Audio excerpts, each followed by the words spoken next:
মাননীয় রাজ্যমন্ত্রী এবং প্রধান সচিবের কাছে যে অন্য রাজ্যগুলোতে আমি কিছুদিন আগে পাটনা গেছিলাম, সেখানে স্বাস্থ্যমন্ত্রীর অফিসে দেখে এসেছিলাম যে কন্ট্রোল রুম সমস্ত sub division hospital, district hospital, medical college, state হসপিটালগুলোকে ডাইরেক্ট মনিটরিং হচ্ছিল, পরিষ্কার আছে কিনা, এমার্জেন্সিতে রুগী পড়ে আছে কিনা, আউটডোরে ব্রোকার আছে কিনা, ঠিকঠাক হচ্ছে কিনা, বাইরে যে হসপিটালের একটি সুন্দর স্বাস্থ্যসম্মত পরিবেশ ঠিকঠাক আছে কিনা, গার্বেজ ক্লিনিং আছে কিনা, এই সব জিনিসগুলো আমি ওখানে দেখে এসেছিলাম। আমি মাননীয় রাজ্যমন্ত্রী এবং প্রধান সচিবকে বলেছিলাম যে এখানে একটা এরকম বানান, এরা পুরোটা এখনও রেডি হয়নি, ইট উইল টেক টাইম, আরও 1 মাস লাগবে।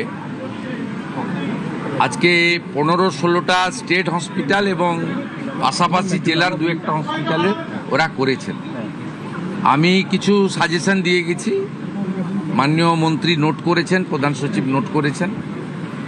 আমি এটাকে 30শে জুলাইয়ের মধ্যে বলেছি সাব ডিভিশন লেভেলে নামিয়ে দিতে এবং কিচেন পর্যন্ত মনিটরিং করতে, বাইরে পার্কিং এবং যেখানে আমাদের ফেয়ার প্রাইস সব রয়েছে, আগামী দিনে জনঔষধি কেন্দ্র হবে, সেই জায়গাগুলো ঠিকঠাক করে দেখতে।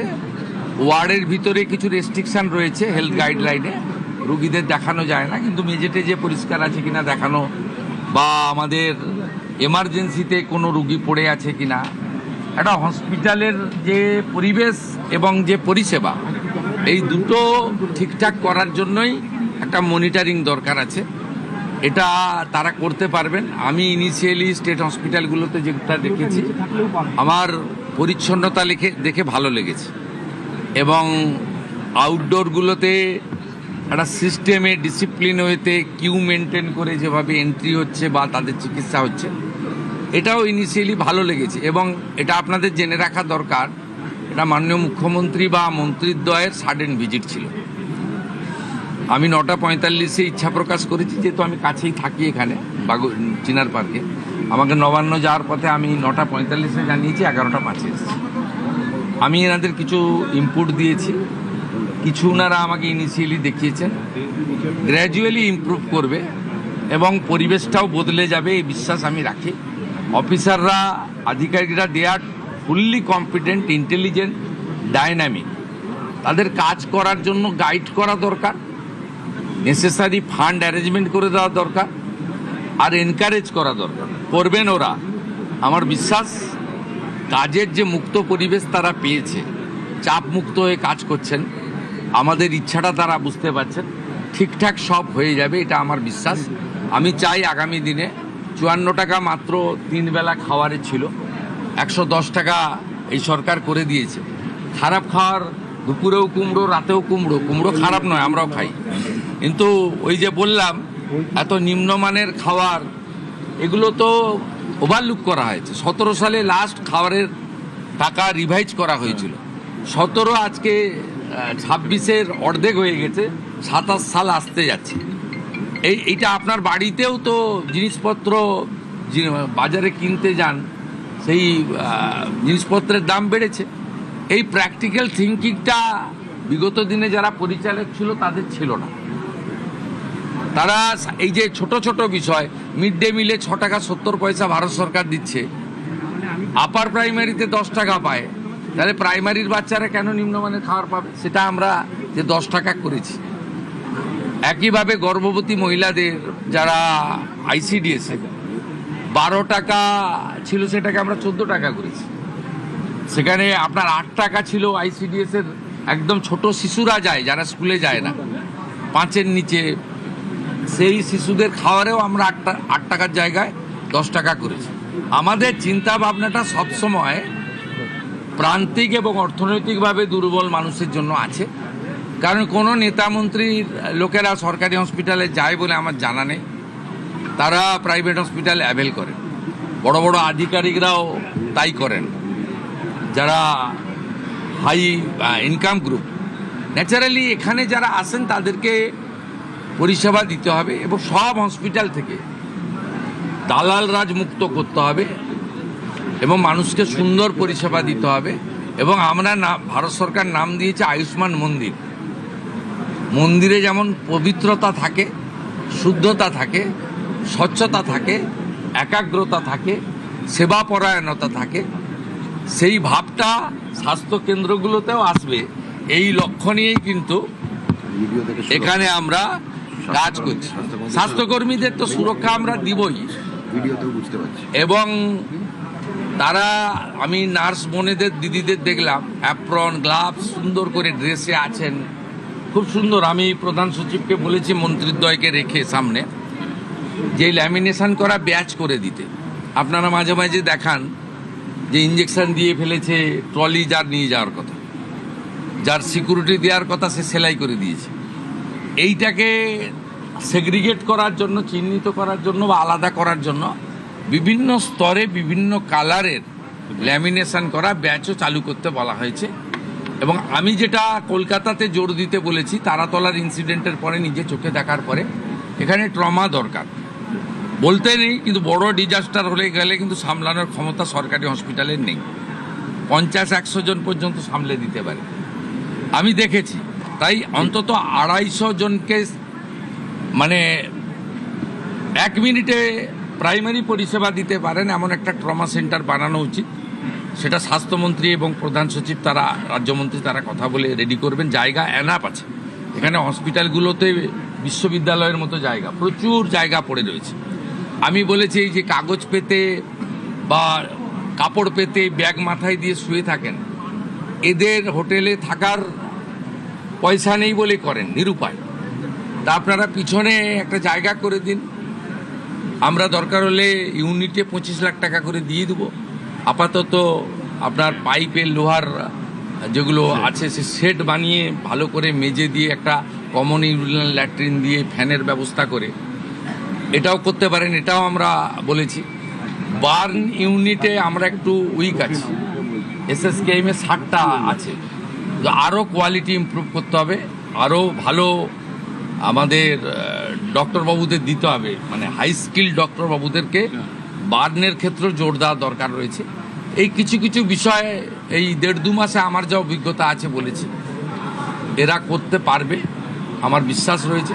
এসএসকেএম ইতিমধ্যে 100 বেড বাড়ানো হয়েছে, এখনও 300 শর্টফল হয় বলে আমার মনে হয়েছে। শর্টফল মিন্স কিছু রোগীকে তো কালকেই ওটি করা উচিত ছিল, 10 দিন পরে টাইম দিচ্ছি ক্যাপাসিটি কম থাকার জন্য। আমরা যদি আরও 200-250 সিট বাড়াতে পারি, 350 ছিল, আমরা আসার পরে 100 বাড়িয়েছি, 250 সিট পুজোর আগেই আরও বাড়ানোর ব্যবস্থা আমরা করছি। আইসিইউতে মাত্র 112 করে আছে, এটাও অন্তত 200 হওয়া উচিত। তাহলে আইসিইউ নিয়ে মানে ওজোর আপত্তি, অনুরোধ, বাধ্য হয়ে প্রাইভেট হসপিটালে যাওয়া, এটাও কমবে। এই অনেকগুলো দুটো স্পেসিফিক প্রশ্ন না related to this, related to health. একটা হচ্ছে যে গত 15 বছরে বারবার আমরা দেখেছি অভিযোগ এসেছে যে দালাল চক্র সরকারি হাসপাতালে এবং অ্যাডমিশন পাওয়া যায়। আপনাদের সবাইকে শারদবাবু আপনার ওই কন্ট্রোল রুমটা নিয়ে যাচ্ছে। এই কন্ট্রোল রুমটাকে লাইভ মনিটর এই জন্য করা হয়েছে যাতে কোনো দালাল, যাকে আজকে সকালে ওখানে দেখা গেছে, কাল সকালে সরকারি হাসপাতালকে দালাল রাজমুক্ত করা, 250 জনকে পরিষেবা দেওয়ার মতো ট্রমা সেন্টার আমরা আবারও নজর রাখবো। রুগী কখনো আল্ট্রাসোনোগ্রাফি করতে পরপর 2 দিন যাবে না, তাহলে চিহ্নিত হয়ে যাবে। একটা লোক যে সোমবার সকালেও দাঁড়িয়ে আছে, মঙ্গলবারও দাঁড়িয়ে আছে, বুধবারও দাঁড়িয়ে গেছে, আপনাদের আমি চলে যাওয়ার পরে হয়নি, কিন্তু ইনিশিয়ালি এটা স্টার্ট হয়েছে, মানে মর্নিং শোজ দ্য ডে। আমি বলবো যে সুপ্রভাত, ভালো হবে। প্রাইভেট হাসপাতালে মিস্টার হেলথ মিনিস্টার বলেছিলেন যে একটা সিট রিজার্ভ রাখতে হবে, বেড রিজার্ভ রাখতে হবে, যেটা যারা দুর্বল মানুষ তাদের জন্য সংরক্ষণ। আপনাকে ক্ষেত্রে বলি শুনুন, ডাক্তারবাবু তখনও জয়েন করেননি ক্যাবিনেটে। আমি একটা মিটিং করেছিলাম এসএসকেএমে, সেখানে প্রধান সচিব সহ সকলকে আমি বলেছিলাম যে আমার জানা আছে, আমি দীর্ঘদিন ধরে এখানকার ল মেকার, পাবলিক রিপ্রেজেন্টেটিভ, আমার জানা আছে যারা বিগত সরকারের কাছ থেকে, মানে বিগত 15 বছর সরকার কোনো হসপিটাল প্রাইভেট করেনি, তার আগে যারা সরকার করেছেন বিধানচন্দ্র রায়ের সময় থেকে জ্যোতিবাবুর সময় পর্যন্ত, যে জায়গা সরকার দিয়েছে, কেনা জায়গায় কিন্তু এগ্রিমেন্ট নেই, যে জায়গা সরকার দিয়েছে 1 টাকাতে, সেই টাকাতে পরিষ্কার লেখা ছিল যে 15% বেড তারা ফ্রিতে গরিব মানুষকে দেবে, কিন্তু এটা মেনটেন হতো না। আমি এই ইচ্ছা প্রকাশ করার পরে মাননীয় মন্ত্রী পরে যোগদান করেন ক্যাবিনেটে, হেলথ ডিপার্টমেন্টে, এবং মাননীয় রাষ্ট্রমন্ত্রী তারা আধিকারিকদের নিয়ে প্রাইভেট হসপিটালকে নিয়ে বসে 10% রাজি করিয়েছেন। কারা? আপনি যে হসপিটালের মালিক জমি কিনে করেছেন তার কাছে গিয়ে মানবিক কারণে দাবি করতে পারেন, কিন্তু অধিকার নয়। আপনার যাদের সরকারি জমিতে যাদের প্রাইভেট হসপিটাল তৈরি হয়েছে, দে আর বাউন্ড। ওরা ইনিশিয়ালি দেখুন 0 ছিল, 15% দেওয়া উচিত, 10% এগ্রি করেছে। It's a good. আস্তে আস্তে মানসিকতা হবে। আর আপনারা নিশ্চিন্তে থাকুন, আদানি গ্রুপ নিউ টাউনে একটি 2000 বেডের ইন্টারন্যাশনাল মানের হসপিটাল তৈরি করছে। ওনাদের সঙ্গে আমার এগ্রিমেন্ট কমপ্লিট হয়ে গেছে। 1000 বেড থাকবে গরিব মানুষের জন্য, আর 1000 বেড ওরা কমার্শিয়ালি ইউজ করবে। এবং আমার বিশ্বাস আগামী কয়েক মাসের মধ্যে ভূমি পূজন করে আমরা এই কাজ শুরু করে দিতে পারবো। স্যার, সেবাশ্রয় নিয়ে অপরিসীম দুর্নীতির অভিযোগ, কোনো তদন্ত পুলিশ করছে? যে ধরনের তথ্য সহযোগিতা চাইবে, হেলথ ডিপার্টমেন্ট সেটা করতে বাধ্য। এবং এক্ষেত্রে হেলথের কিছু গাইডলাইন রয়েছে, সে গাইডলাইন মেনে করবে। এটা আমাদের কাজ নয়। ইনভেস্টিগেশন পুলিশ করছে। আর প্রধান সচিবকে আমি সামনে বলে যাচ্ছি, 2 মন্ত্রীর সামনে, যে ধরনের তথ্য তারা চাইবে কেউ লোকাবে না, সমস্ত তথ্য প্রপারলি ফটোকপি তাদের দিয়ে দেবে। তা অ্যাক্ট খুব পরিষ্কার রয়েছে, অ্যাক্ট অনুযায়ী কাজ হবে। আমাকে নবান্ন যেতে হবে। Thank you.